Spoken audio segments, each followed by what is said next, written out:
Good morning. Welcome to another Simple Truth. You know, most of you by now know that I love object lessons. I just simply think differently than most people. I walk around and I look around and I see things and I see what could be said about those things, how those things could be used to teach people about the principles not only of God but really the principles of life. How can we look around us and see life around us?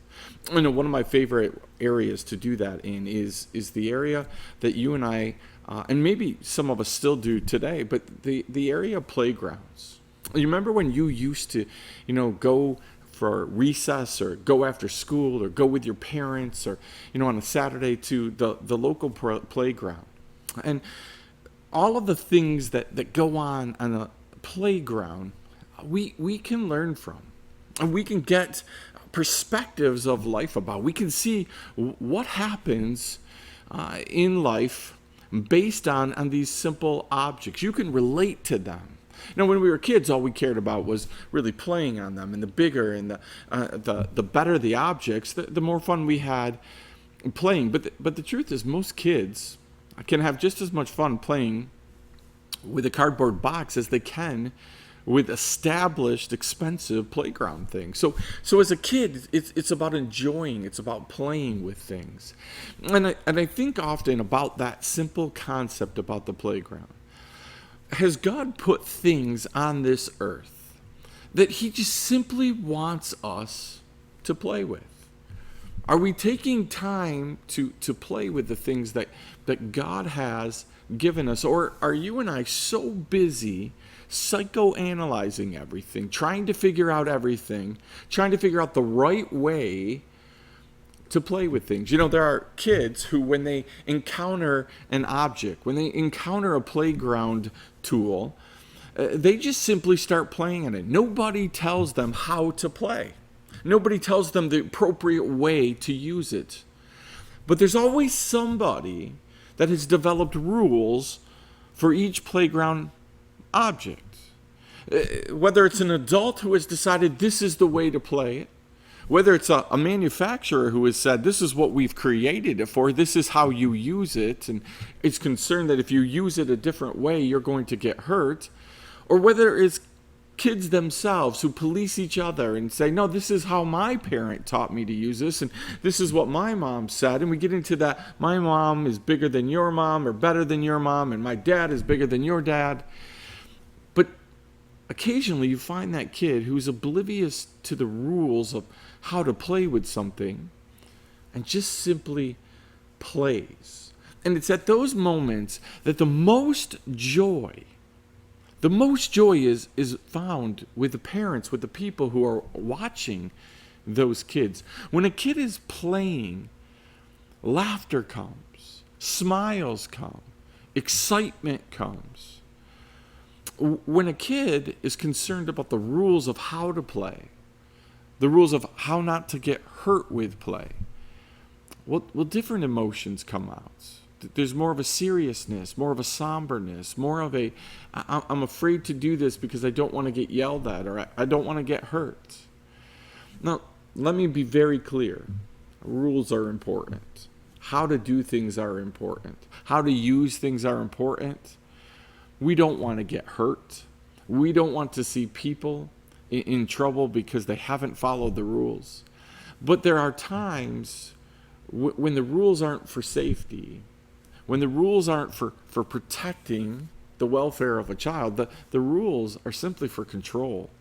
The rules are about methodology, about preferences. The rules are about this is the way I do it, so everybody needs to do it this way. And when it crosses that line, enjoyment for the rest of the people is diminished because one person's preferences, one person's methodology is taken over a playground. If you're careful, you can see that principle played out at playgrounds. The hovering parent that is making sure that their kid plays on every single object the way that they would, the way that they've decided it should be. But I think that God, although he has preferences and methodology, and has created us in a certain way and has created things for us, I think sometimes God just wants us to enjoy something and wants us just to play. He wants to hear that laughter. He wants to see the emotion, the excitement within us, the enjoyment of what he's created, rather than the worry about whether we're doing it right, rather than the concern of whether we're going to get hurt by doing it. You see, my experience has been, as I take my nieces, as I take other people to playgrounds, that there are some who cautiously come to the playground. There are some who get out of their car door and just run to the playground. They can't wait. They know because they've been there before, or they're excited because they've never been there before, but they want to embrace the experience. You see, the cautious kids never fully embrace what's there for them until they know all the rules, and then they work within those parameters. And again, I want to be very clear. There is a time for that. Let me get to what I'm trying to point out here, and that is this. Imagine if we came to church and to godly moments with that kind of anticipation and that kind of excitement, where we're embracing what it is that God has for us. That we simply want to enjoy the playground that God has set up for us. That we simply want to experience what God has for us. That we're not letting somebody else's methodology or preferences control our excitement, the energy that we have, the desire that we have to serve God, to praise God, to enjoy what God has given us.